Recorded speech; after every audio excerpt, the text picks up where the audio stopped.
हाँ हाँ भाई, हाँ हमको मिलता है पैसा, एक पार्टी हमको पैसा देती है ये सब बोलने का।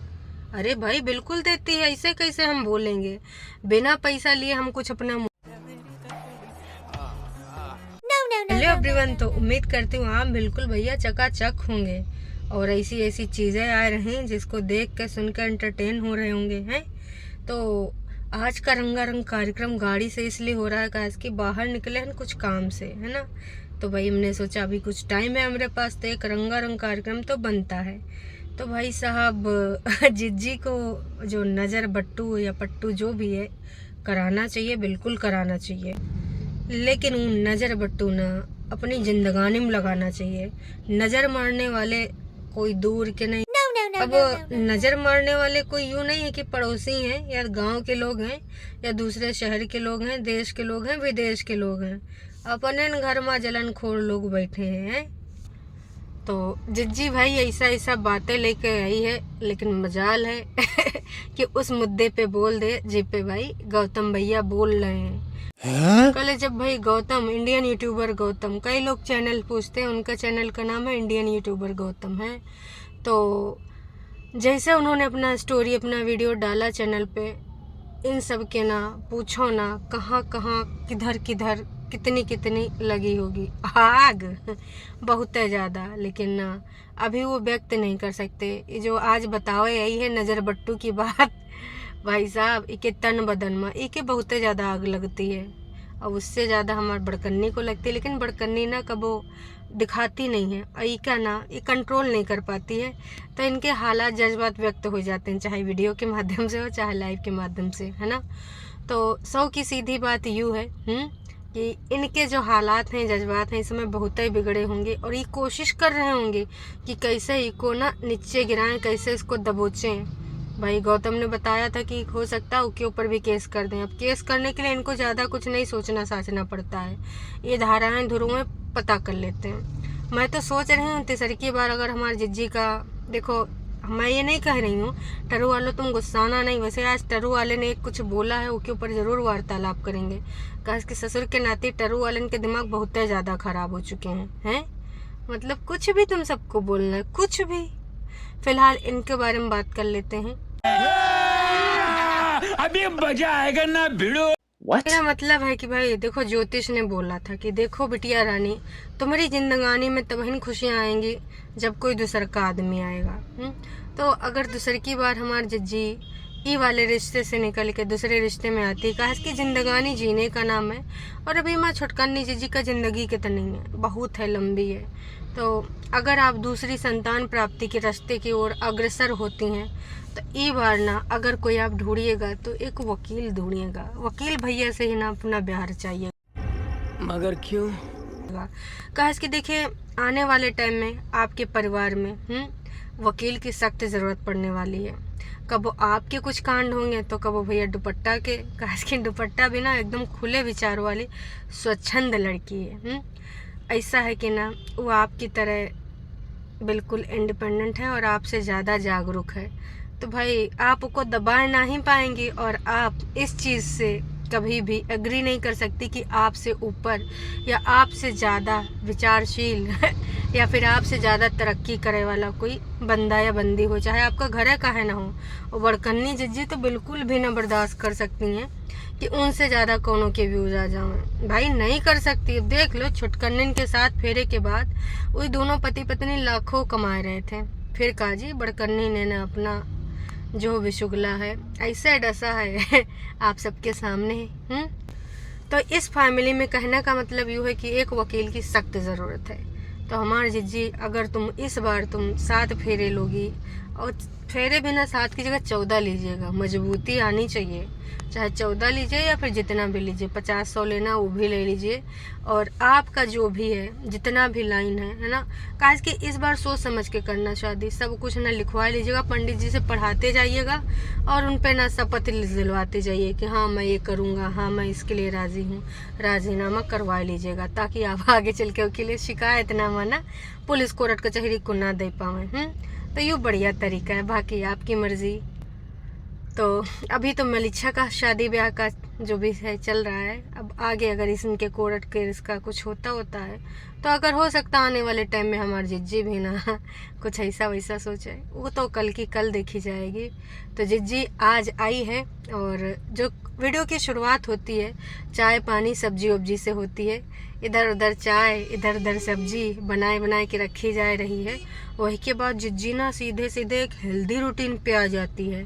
भाई जैसे ना दिखाते हैं वो डाइटिशियन लोग जो होते हैं या फिर डाइट वाला जो वीडियो बनाते हैं, तो कुछ फ्रूट्स वगैरह काट के फिर उसमें कुछ दही मिलाते या कुछ मिलाते हैं, वैसा कुछ हेल्दी बनाते हैं। तो जिज्जी ने भी वैसे कुछ बनाया और बोला आज का यूँ हमारा ना लंच है। लेकिन जिज्जी थोड़ी देर तक उस पर नहीं रह पाई। भाई तुरंत एक रोटी उठाए ली, कहा कि उतने से हमारे जिज्जी का कुछ नहीं होना है। जिज्जी को बार बार खाने का, अनलिमिटेड खाने का आदत जो पड़ चुकी है। उसके बाद जिज्जी ने कहा चलो ये खा लेते हैं, कहा इसकी चाहे जवार हो है और रागी तो जिज्जी को नुकसान करती, पेट में ऐठन होने लगती है जैसे जिंदगानी में ऐठन है। तो भाई जिज्जी ने एक जवार की रोटी और दाल एक कटोरिया भर के, जिसमें खूब सारा तेल पड़ा था, वो ज़ीरो ऑयल है पर कबो कबो तेल दिख जाता है ना। तो भाई साहब लंच हुआ। लंच होने के बाद इधर उधर की बातें। आज हमारे जिज्जी का बिल्कुल भी सोए उठे का मन नहीं था, लेकिन मम्मी जी हिलाए डुलाए, उठना स्पीटी उठ, अभी बहुत सारा काम है, ऊपर से तेरा आज व्रत भी है तो तू काम करेगी नहीं, उठ। तो भाई मम्मी जी ने उठाया। वैसे हमारे जिज्जी को संडे को ना कभी भी उठने का मन नहीं करता है, खास कि देखिए मम्मी जी होती हैं, अब मम्मी जी होती हैं तो उनका काहे उठने का मन करेगा। तो पूरी कोशिश यही करती हैं कि कम से कम मम्मी जी संडे को पूरा कार्यभार संभाल लें, हमारे जिज्जी अपना मी टाइम एंजॉय कर सके। लेकिन फिर क्या कर सकते, मरता का न करता, उठी जिज्जी, व्रत का सब कुछ करना था है। और थोड़ी देर बाद इधर उधर की बातें करने के बाद जिज्जी पहुंच जाती है ऊपरियाँ पहुंच के दिखाती है पूरा अपना। फिर से वही किचन में पहुंच के उसने एक चीज़ बोली है जो कि हमको बहुत ही हंसी दिलाई, हो सकता है आपको भी हंसी आई हो। है दो ही चीज़, हम पहले एक चीज़ की बात करेंगे, मतलब ठीक है बाकी तुम सामान सुमन जो उधर सट्ट सुट्ट करना है कर लो, चलता है। कह रही है यहाँ पे वॉशिंग मशीन लगाएंगे, अरे ससुर का नाती कौन वॉशिंग मशीन किचन में लगाता है। भाई वो देखो जगह की कमी है तो लोग लगाए लगू लेते हैं, तब तो भाई बहुत एडजस्टमेंट करने पड़ते हैं। कुछ लोग तो एक रूम में भी रहते हैं तो बहुत सारी चीज़ें करनी पड़ती हैं। तो जिज्जी का यूँ चीज़ हमें समझ में नहीं आवा कि किचन में इनको वॉशिंग मशीन लगाना। वही के बाद इधर उधर सारे अपने और दिखाती हैं, ये ऐसा है वो वैसा है, हर एक चीज़ अपनी पसंद की हमने लगाई, कोई भी चीज़ हमने नुकीली धारदार नहीं लगवाई है। जिज्जी क्या करोगी नुकीली धारदार चीज़ लेके, तुम्हारी जुबान जितनी धारदार है नुकीली है, और कोनो नुकीली चीज़ की ज़रूरत है? नक्को जी नक्को, जहाँ पर ज़रूरत होती है तुम्हारी जुबान चल जाती है। अरे अच्छे अच्छे लोग कट के गिरे पड़े हैं तो औरों को नुकीली चीज़ का तुमको ज़रूरत है। वही के बाद भाई जिज्जी सोफ़ा का जब जगह दिखाती है हमको तो भैया बहुत हंसी आता है कि का कह रही है यहाँ बाहर का नज़ारा देखने के लिए सोफ़ा इधर लगाएंगे, तो का सोफ़ा पे इंसान देखो सोफ़ा ऐसे लगेगा ना है, ऐसे लगेगा तो इस पे बैठेगा, मेरे जहाँ सामने थोपड़ा दिख रहा है वहाँ पे समझ लो नज़ारा दिख रहा है, तो क्या इंसान उल्टा ऐसे घूम के देखेगा है, इंसान तो ऐसे बैठेगा ना। वाह रे वाह जिज्जी।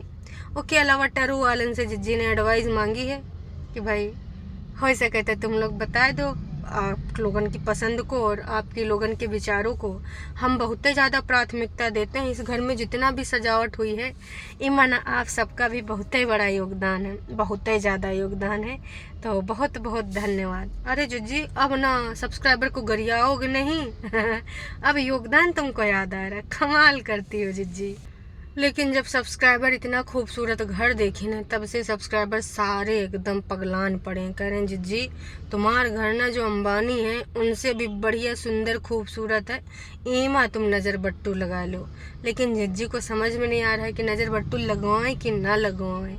जिज्जी का तो मानना यही है कि हम भाई मिर्ची विर्ची और नींबू उबू टांग देंगे। वैसे जिज्जी चाहो तो तुम अपने एक चुंडी बना के पीछे टांग लो, सबसे ज़्यादा नज़र तुमको लगी, तुम्हारे रिश्ते को लगी है, तो नज़र बट्टू ना सही नींबू उबू जिस पे तुम एग्री करते हो, नींबू मिर्ची यहाँ पे एक चुंडी बना के टांग लो।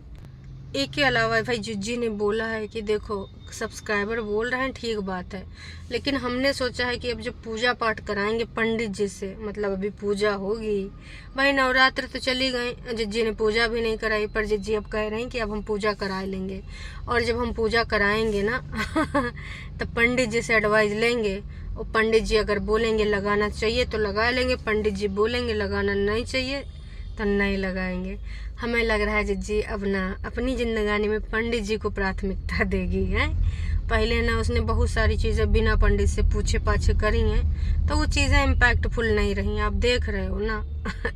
हम तो इतना ही कहना चाहेंगे जिज्जी, चाहे पंडित जी कुछ बता दें, चाहे कोई और इंसान बता दे, लेकिन जब तक आप अपनी हरकतें न सुधारेंगी, अपना मनोभाव नहीं बदलेंगी, आपकी जिंदगानी में कतई कुछ नहीं बदल सकता।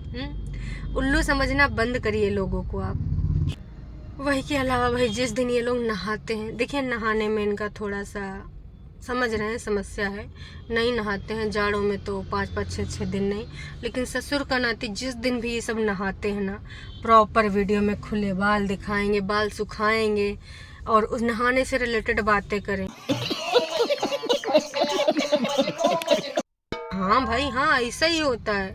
अगर इन्होंने नहा लिया तो भैया कम से कम 5 से 6 बार अपने वीडियो में बोलेंगे कि हाँ हमने आज नहाया, आज हम ऐसे लग रहे हैं, आज हम वैसे लग रहे हैं, देखो हमने गीजर चलाया ताकि कोई और को भी नहाना हो तो नहा लो। चलो कम से कम अब हो सकता है आज मलिच्छा भी नहा ले। एक के अलावा फिर जिज्जी बाद में अपना शॉपिंग बैठ जाती है लेके कि हमने का व्रत के लिए खरीदा, ये सेब है, कटोरी है, लुटिया है, यू थाली है, यू हमार थोपड़ा है। एक एक चीज़ दिखाती। देखिए ये लोग घर में कोनो चीज़ लावे उसको दिखावे ना, ये हो नहीं सकता। तो भाई सिंपल सी चीज़ है कि अगर ये कुछ लेके आए हैं तो उसका पैसा वापस दोबारा आना चाहिए। तो वो कैसे आएगा, आप वीडियो में दिखाएंगे और उसमें कुछ ऐसा टाइटल रख देंगे कि भाई लोग देखने आ जाएंगे। अब जब देखने आ जाएंगे तो जाहिर सी बात है डॉलर आ जाएगा, फिर जितना खरीदा था पैसा वो पैसा भी मिल जाएगा। बहुत ही चालाक षड्यंत्रकारी ये लोग हैं। एक के अलावा भाई जिज्जी को एक आइडिया और आप लोगों से चाहिए है ना, वैसे जिज्जी ने सोच लिया है, फिर भी देखिए पूछने से थोड़ा आपकी वैल्यू बढ़ जाएगी, टरू वालो। तो जिज्जी अपना टाइम मैनेजमेंट के साथ काम करना चाहती हैं, खास कि अब जिंदगानी में टाइम नहीं है, काम बहुत है। तो 4 बर्नर वाला लें या 3 बर्नर वाला, वैसे कुछ लोगों ने बताया 4 वाला लोगी तो हाथ जल जाओगी। अरे भाई वो ऐसा जली भुनी पड़ी रहती है, कबो इधर से, कबो ससुराल की तरफ से, कबो मामा मौसी के लड़कों की तरफ से, कहाँ जलेगी और राखें हो जाएगी हैं। तो भाई आप लोग बताए देना कि क्या करना है क्या नहीं करना। वैसे जिज्जी ने डिसाइड कर लिया है कि क्या करना है क्या नहीं करना है। एक के अलावा जिज्जी रोज़ सुबह आप जल्दी उठेंगी, कहा कि जिज्जी को बहुत रिलैक्स, बहुत चिल्ड लग रहा है। एक चीज़ आपको बताऊँ, अगर मम्मी जी की जगह अगर ये हमारी जिज्जी ससुराल में होती और उसकी सास कह दी होती कि देखो बहू रानी आज व्रत है, तनिक जल्दी उठ जाओ, इसने ना एक लाइव कर देना था, या तो फिर भैया पंचायत का नाम है वहाँ पे सरपंच जी के पास चली जाती, और नहीं तो अपन स्कूटी पुटपुटिया उठाती जो पुलिस चौकी वहाँ चली जाती कि मेरी सास ने, इस महिला ने मुझ पे अत्याचार किया है, न जाने कितनी बार किया है, सोना मेरा राइट है लेफ्ट है, इसने मुझे जगाया कि उठ जा तेरा व्रत है। आज बता रही है मम्मी जी ने जगाया तो मुझे आभास हुआ कि बस सुबह जल्दी उठना चाहिए, अच्छा लगता है। हाय दैया, यही सोच का फर्क है जिज्जी। उधर जब मम्मी जी बोलती थी कि थोड़ा जल्दी उठ जाया करो, नहाए धो लिया करो हैं, और लड्डू गोपाल का पूजा पाठ कर लिया करो, तो भाई तुमको वो सब अत्याचार लगता था। और यहाँ तो भाई तुम्हारी ताजगी आ जाती है सुबह में। क्या बताएं जिज्जी, तुम कितनी बड़ी वाली हो। एक के अलावा भाई जिज्जी व्रत के बारे में बताती कि किसी ने सप्तमी वाला रखा, कोई आज रखेगा है ना, चाची जी ने कल रखा था सप्तमी वाला। जाते जाते एक प्रवचन दे जाती हैं कि मैं यहाँ से अपना घर देख रही हूँ तो बैठ के बहुत अच्छा लग रहा है, बहुत सुकून मिल रहा है, और भगवान ना सब पे अपना मेहर वाला हाथ बनाए रखना सिवाय ना हमारे जो दुश्मन वाले लिस्ट में हैं उनको छोड़ के। जिज्जी कसम से यूँ बोलती होगी, जब वो करती होगी पूजा पाठ कभी कभार, भगवान के आगे सर नवाती होगी तो ज़रूर बद्दुआएं मांगती होगी ऐसे लोगों के लिए। कहा है कि भाई आप सबको पता है कि इनके खाने के और दिखाने के और दांत हैं। तो यूँ था हमारा वीडियो। अगर आप अपना कोई एडवाइस देना चाहें तो दे सकते हैं।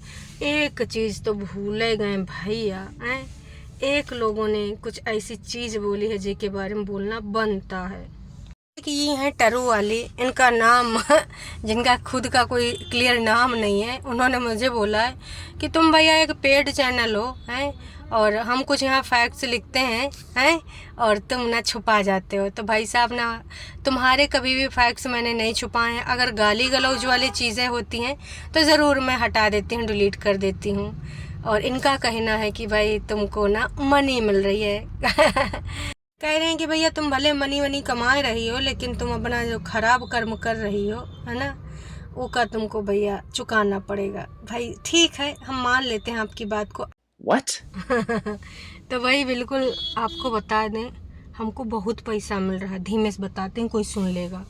इतना ज़्यादा पैसा मिल रहा है दोनों पार्टी की तरफ से और कुछ सब्सक्राइबर की भी तरफ से। इतना ज़्यादा पैसा मिल रहा है, इतना ज़्यादा पैसा कि हम क्या ही बताएं। हमने ना चुप्पे से बोरियम बांध के रखा है, 2-4 बोरा भी बना के रखे हैं। ऐसा देखो, बैंक वैंक में डालने से ना हमको ना टैक्स वैक्स देना पड़ेगा। तो हम ना हर महीना नहीं, हर हफ्ता लेते हैं पैसा। हमार तो एक कोठरी भरी पड़ी है, हमने नीचे खुदवा डाला है कि हम सारा पैसा वहीं में भरेंगे और बुढ़ापा चैन सुकून से बीतेगा। इतना पैसा मिला, इतना पैसा कि हम क्या बतावें। पैसे में नहाए रहे, ससुर के नाती हूँ। तुम्हारी सोच दर्शाती है कि तुम्हारा समझ और अच्छा बुरा का समझ पूरा तरीके से ख़त्म हो चुकी है। तुम लोग का जो चश्मा है वो बहुत गंदा हो चुका है। वो माँ बस अच्छाई दिख रही है और की ज़्यादा है की कम है वो बिल्कुल नज़र नहीं आ रहा है। अरे जो मामा मौसी हर कोई बुरा हो सकता है। उनके लड़के बुरे, पड़ोसी बुरे, ससुराल वाले बुरे, जेठ बुरे, जेठानी बुरी हैं, छुटकन्नी के तो पूरा ससुराले बुरा, पति बुरा, ननद बुरी, यही सब अच्छे हैं। ऐसा का है तो तनिक अपन दिमाग यूज़ करिए, ठीक है। हमने बहुत पैसा कमा लिया है, इतना ज़्यादा कि बताएं ना बोरियम भर के रखें। तनिक बहुत अगर चलेगा, कोनो तगड़े वाले मतलब समस्याओं में घिर जाओ और कबो तंगी बेसी हो तो बता दीजिएगा, एक आध झोला पैसा भर के आपको दे देंगे, ठीक है। चलिए जी, चलते हैं, बाय बाय।